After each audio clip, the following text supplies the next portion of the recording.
శ్రీ గురుభ్యో నమః శ్రీమాత్రే నమః. హరిప్రియ భక్తి ఛానల్ ప్రేక్షకులందరికీ నమస్కారం, అందరికీ స్వాగతం. మనందరికీ మంచి రోజులు వచ్చాయి. పెద్దవాళ్ళు చెప్తూ ఉండేవాళ్ళు, కొన్ని చోట్ల కూడా ప్రస్తావింపబడింది, కలియుగంలోనే సత్యయుగం మొదలవుతుంది మళ్ళా. ఎందుకంటే అధర్మం బాగా ప్రబలినప్పుడు ధర్మం ఉద్ధరింప చేయటానికి ఒక భగవానుడు అనేవాడు ఆవిర్భావం చెందుతాడు. అలా ఆవిర్భావం మహావిష్ణువు అలా అవతారం తీసుకునే దశావతారాలు అని చెప్పాను, అవునా? మరి ఈ కలియుగంలో ఇప్పుడు అధర్మం ఎక్కువైపోయింది. వీటికే మనం వినటానికి చాలామంది భయపడతారు. ఎన్ని అక్రమాలు, ఎన్ని దోపిడీలు, ఎన్ని దోచుకోవటాలు, సరైన రాజులు లేక ప్రజలు ఎంతమంది ఇబ్బంది పడుతున్నారో వీటిని భరించలేకపోయినప్పుడు ఆ ధర్మం మళ్ళా ఉద్ధరింపబడాలి. కాబట్టి ఇప్పుడు మనకు అయోధ్యలో బాలరాముడిగా మళ్ళా ఆయన తిరిగి వచ్చాడు. మనం ఏమంటాం, రాముల వారి పేరుని మన జీవితంలో ప్రతి అడుగడుగున ఉంటుంది, మనం స్మరిస్తాం. రామనామం సకల పాపహరణం. రామనామం చేస్తే కలియుగంలో తరించని వాడంటూ ఉండడు. కనీసం రోజులో 108 సార్లు జపమాల తీసుకొని జపం చెయ్యండి, 108 సార్లు చేయండి. ఏ పని చేస్తున్నా శ్రీరామ శ్రీరామ, లేకపోతే ఆయన సంకీర్తనలు, రాముల వారి మీద జానపదులు ఉన్నాయి, సంకీర్తనలు ఉన్నాయి. అలాగే ఈ ఊసు పాటలు అంటూ ఉంటారు కొంతమంది, అలా వచ్చేస్తూ ఉంటాయి. అలాంటి పాటలు చాలా చాలా ఉన్నాయి రాముల వారి మీద.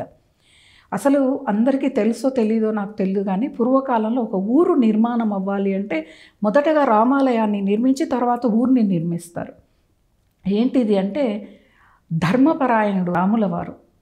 ఆ ఊరంతా కూడా ధర్మంతో రక్షింపబడాలి అన్న ఒక సత్సంకల్పంతో రామాలయాన్ని కట్టేవాళ్ళు. అంటే ఆ ఊరిని రక్షిస్తాడు రాముల వారు అని చెప్పాను. ఇప్పుడు మనము ఏదైనా రామరాజ్యం వస్తే బాగుంటుంది అంటారు. ఏంటిది, ఎందుకు రామరాజ్యం వస్తే బాగుంటుంది అంటే ఆయన పరిపాలన అంత గొప్పగా ఉండేది, అవునా? మరి అలాంటి ఈ రాముల వారు జన్మించిన అయోధ్య, ఆయన ఎక్కడ జన్మించాడో అక్కడే ఆ ఆలయాన్ని నిర్మించారు. అలాగే ఈ అయోధ్యకు ఆనుకొని ఒక 5-6 కిలోమీటర్లో సరయూ నది ఉంటుంది. సరయూ నది, అసలు ఈ నది గురించి చెప్పుకోవాలి మనం. అందరూ కూడా గంగా నదిని ఎక్కువగా తుంగభద్ర, కృష్ణ, గోదావరి, పెన్న ఇవి మాత్రమే మనకు తెలుసు. సరయూ నదిని చాలా తక్కువ మంది స్మరిస్తారు. అంటే ఈ సరయూ నది ఎక్కడ పుట్టింది, ఎలా పుట్టింది అంటే బ్రహ్మ మానసం నుంచి పుట్టింది మానస సరోవరం. ఆ మానస సరోవరం నుంచి ఈ ఒక పాయగా చీలి సరయూ నది ఉత్తరాఖండ్లో నుంచి అయోధ్య, తర్వాత బీహార్లో రావెల్గఢ్లో గంగా నదిలో కలుస్తుంది. సరయూ నది అంటే ఎంత పవిత్రమైనది అంటే మానస సరోవరంతో సమానమైనది. మానస సరోవరంలో కాకి మునిగితే కూడా హంసగా మారుతుంది అంటారు కదా. మరి అటువంటి మానస సరోవరం నుంచి పాయగా వచ్చింది. శ్రీరామచంద్రుడు నడయాడి అందులో స్నానమాడిన పవిత్రమైన నది సరయూ నది. మనము అంటే వెళితే సరయూ నదిలో కూడా కాశీలో ఉన్నట్టు ఘాట్లు ఉంటాయి. దశరథ ఘాట్, సీతా ఘాట్, లక్ష్మణ ఘాట్, రామ ఘాట్ ఇలా ఉంటాయి అన్నమాట. అంటే వాళ్ళు సజీవంగా ఉన్నప్పుడు, శరీరాలతో ఉన్నప్పుడు ఆ ఘాట్లలో వాళ్ళ స్నానాన్ని ఆచరించేవాళ్ళు. అంత పవిత్రమైన నది. ఇప్పుడు రామాయణాన్ని రచించిన వాల్మీకి మహర్షి సాక్ష్యంగా లేడు. ఆ సమయంలో జీవించిన వాళ్ళు ఎవరూ ఇప్పుడు మనకు సాక్ష్యం లేదు. ఒక్క సరయూ నది మాత్రం సాక్ష్యంగా ఉంది.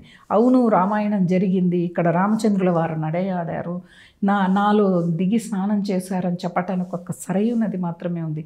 అంత గొప్పది నది అన్నమాట. అయోధ్యకి వెళ్ళే వాళ్ళందరికీ కూడా ఈ ఛానల్స్ ముఖంగా నేను చెప్పేది ఏంటంటే, వెళ్ళండి అయోధ్యకి, పరిశుభ్రంగా ఉంచండి ఆలయాన్ని, సరయూ నదిని కూడా పరిశుభ్రంగా ఉంచుదాం. ఆ నదిలో దిగి స్నానాలు చేస్తారా, చేసి రండి. అంతేకాని వేసుకున్న దుస్తులు నదిలో వదిలేస్తే పాపం పోతుందని మాత్రం మీరు నమ్మకండి. పాపం పోవాలంటే మన ప్రవర్తనలో మార్పు రావాలి, అప్పుడే పాపం అనేది తొలగుతుంది.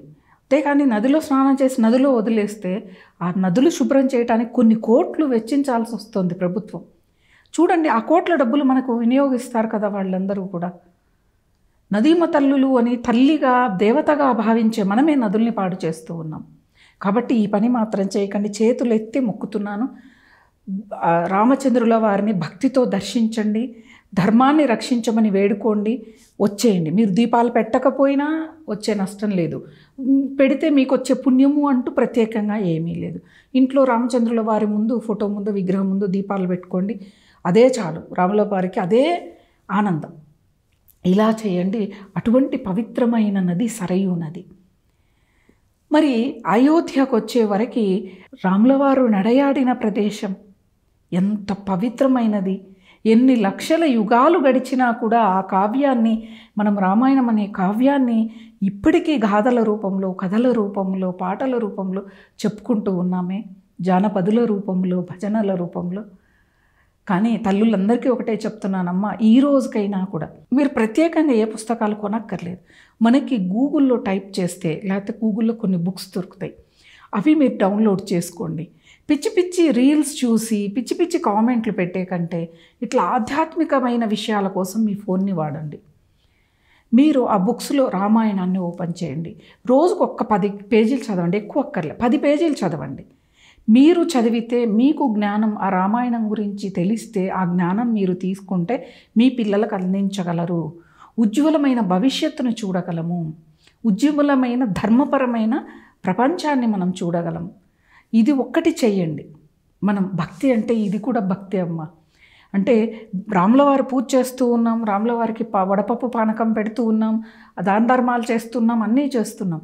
ఆయన నడయాడిన ఆ ఆయనం గురించి మనం తెలుసుకోగలిగితే, మనం అంటే ఒక 10 సార్లు మనము రామాయణం గురించి ఆలోచించి రామాయణం గురించి 10 మందికి చెబితే ఏమవుతుందంటే మనలో తెలియకుండా మార్పులు వస్తాయి. నిజంగా అధర్మంగా ఉండటానికి మన మనస్సు ఇష్టపడదు, అబద్ధం చెప్పడానికి మనస్కరించదు. అసలు ఒక క్రమశిక్షణతో జీవితం ఉంటుంది. నిజం చెప్తున్నా, ఇది మాత్రం 100% నిజం. దీన్ని మాత్రం ఆచరించండి. మీరు చూడండి, ప్రయత్నించి చేసి చూడండి. శ్రీరామ నామము కలియుగంలో పాపహరణం చేస్తుంది. ప్రతి యుగంలోనూ యజ్ఞాలు, యాగాలు, వ్రతాలు, నోములు భారీగా చేసేవాళ్ళు. మనకి కలియుగానికి అవన్నీ చెప్పలేదు మన ఋషులు. మంత్రం జపం చేస్తేనే ముక్తి పొందే అద్భుతమైన సులభమైన మార్గాన్ని మనకిచ్చారు. రామనామ జపం, కృష్ణనామ జపం, ఇవి చెయ్యండి. అద్భుతాలు చాలా చాలా చూస్తారు. మీలో వచ్చే మార్పులు అంటే మనం చేసిన పాపకర్మలు ఇంతున్నాయి, మనం చేసే పూజ జపం ఇంతుంటే మాత్రం రావు. ఇంత చేయాలి మీరు. ఇంత పూజ చేస్తే ఆ పాపం మొత్తం కూడా ఇలా కుంచుకొని పోతుంది. పుణ్యం అనేది పెద్దగా అవుతూ ఉంటుంది. మనము పాపపుణ్యాలనే బ్యాంకులో, పుణ్యం అనే బ్యాంకులో పుణ్యాన్ని మనం డిపాజిట్ చేస్తే కష్టకాలంలో ఆ డిపాజిట్ మనకు ఉపయోగపడుతుంది. ఇది మాత్రం నిజం. కాబట్టి రామనామ స్మరణ చేయండి. రామాయణం గురించి, రాముల వారి గురించి 10 మందికి చెప్పండి.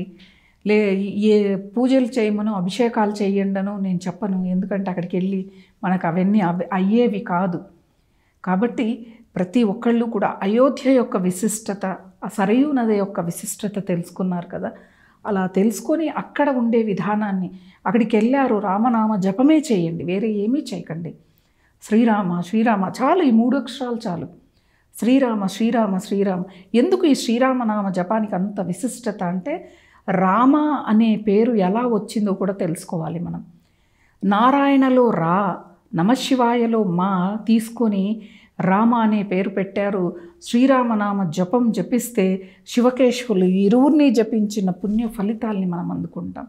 ఆ మంత్రంలోనే, ఆ నామంలోనే అద్భుతమైన శక్తి అనేది ఉంది. ఆ శక్తి వల్లనే మనం జపించినప్పుడు తెలియకుండా మనలో ఉన్న దుష్టగుణాలన్నీ కూడా పక్కకు వెళ్ళిపోతాయి. అందుకే ఆ మంత్రానికి ఉన్న శక్తి అంత అధికంగా ఉంటుంది.